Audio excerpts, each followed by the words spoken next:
Muy buenos días a todos, profesor y compañeros.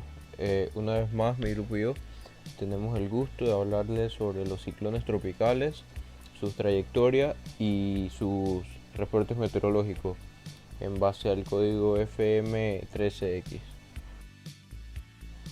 En meteorología, el término ciclón tropical se usa para referirse a un sistema tormentoso caracterizado por una circulación cerrada alrededor de un centro de baja presión que produce fuertes vientos y abundante lluvia. Los ciclones tropicales extraen su energía de la condensación de aire húmedo, produciendo fuertes vientos. Se distingue de otras tormentas ciclónicas, como las bajas polares, por el mecanismo de calor que se alimenta que las convierte en sistemas tormentosos en núcleo cálido. Dependiendo su fuerza, un ciclón tropical puede llamarse depresión tropical, tormenta tropical, huracán y dependiendo de su localización se pueden llamar tifón o simplemente ciclón como el que indico. El término tropical se refiere tanto al origen geográfico de estos sistemas que se forman casi exclusivamente en las regiones intertropicales del planeta, como a su formación en masa de aire tropical de origen marino. El término ciclón se refiere a la naturaleza ciclónica de las tormentas con una rotación en el sentido contrario de las agujas del reloj en el hemisferio norte, en el sentido de las agujas del reloj en el hemisferio sur. Los ciclones se desarrollan sobre extensas superficies de agua cálida y cuando las condiciones atmosféricas alrededor de una débil perturbación en la atmósfera son favorables, a veces se forman cuando otros tipos de ciclones adquieren características tropicales. Los ciclones tropicales son conducidos por vientos direccionales hacia la troposfera. Si las condiciones continúan siendo favorables, la perturbación tropical se intensifica y puede llegar a desarrollarse un ojo, y pierde su fuerza cuando penetran en tierra o si las condiciones alrededor del sistema se deterioran, este se disipa. Con respecto a la formación de los ciclones tropicales, es el tema de muchas investigaciones y todavía no se entiende perfectamente. 6 factores generales son necesarios para hacer posible la formación de ciclones tropicales, aunque ocasionalmente pueden desafiar a estos requisitos. 1. Temperatura del agua de al menos 26,5 grados centígrados. Hasta una profundidad de al menos 50 metros, las aguas a esta temperatura provocan que la atmósfera sea lo suficientemente inestable como para sostener convección y tormentas eléctricas. 2. Enfriamiento rápido con la altura. Esto permite la expulsión de calor latente, que es la fuente de energía en un ciclón tropical. 3. Alta humedad, especialmente en las aguas bajas a medida de la troposfera. Cuando hay mucha humedad en la atmósfera, las condiciones son más favorables para que se desarrollen perturbaciones. 4. Baja cizalladura vertical. Cuando la cizalladura vertical es alta, la convección del ciclón o perturbación se rompe, deshaciendo el sistema. 5. La distancia al ecuador terrestre permite que la fuerza de Coriolis desvíe los vientos hacia el centro de bajas presiones causando una circulación. La distancia aproximada es 500 km o 10 grados. 6. Un sistema de perturbación atmosférica preexistente. El sistema debe tener algún tipo de circulación como centro de bajas presiones.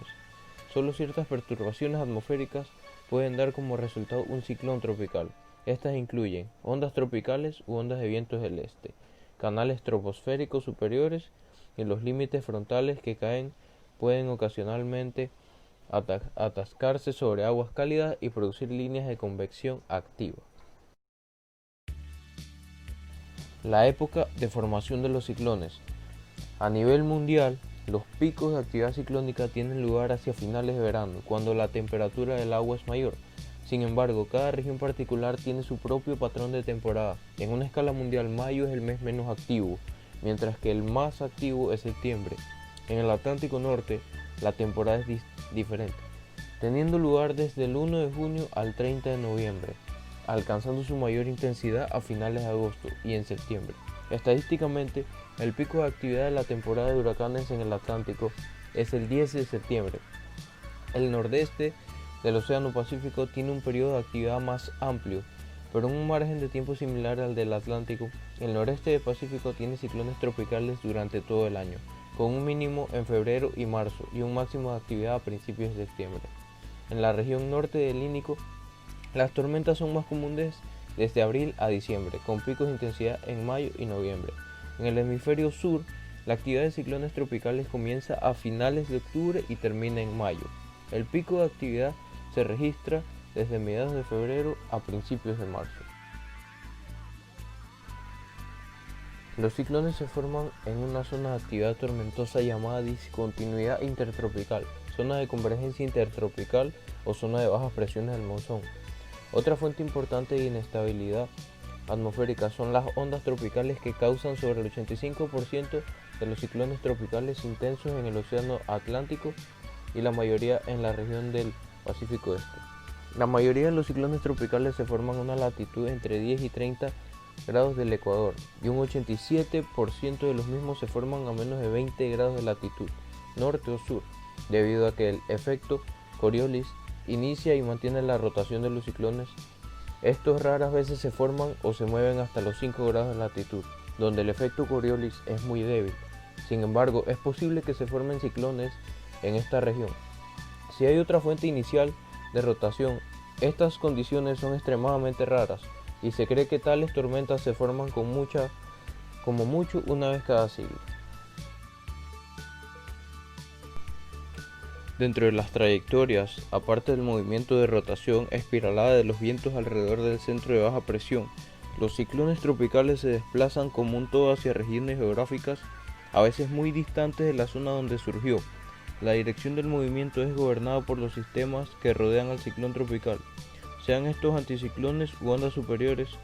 Como para cierta época del año hay coincidencia de similar situación de los sistemas meteorológicos, se dan regularidades en el movimiento de los ciclones tropicales, aunque a veces se producen grandes excepciones.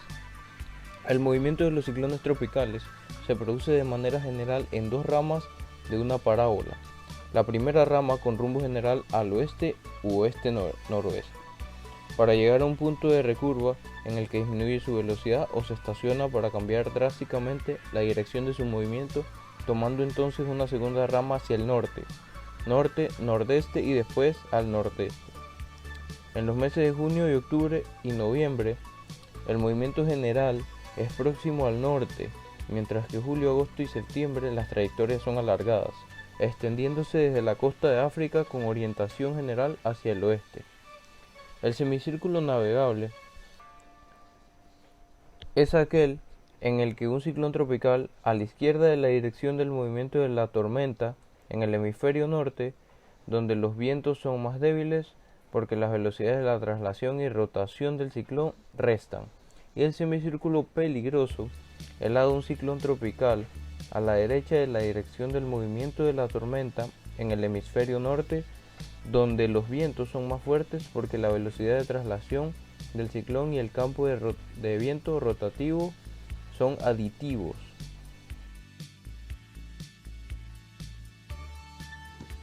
Ok, mi nombre es Moisés Molinar y mi compañero anteriormente habló de todo lo que tenía que ver con ciclones tropicales. Yo voy a hablar del código o clave FM13X. Este es un código usado proveniente de una estación marítima, en este caso por buques.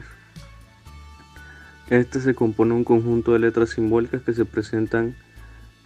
representan los elementos meteorológicos y oceanográficos con un valor o el estado de los elementos descritos. Para codificar se utiliza una tabla con diferentes secciones, más adelante veremos cuáles son, en donde se especifican las diferentes letras simbólicas. Los indicadores del reporte, mientras, estos son todos aquellos códigos que nos brindan información detallada a bordo de sucesos relevantes como elementos meteorológicos y oceanográficos, datos del buque, fechas, horas, posiciones e incluso la velocidad del viento.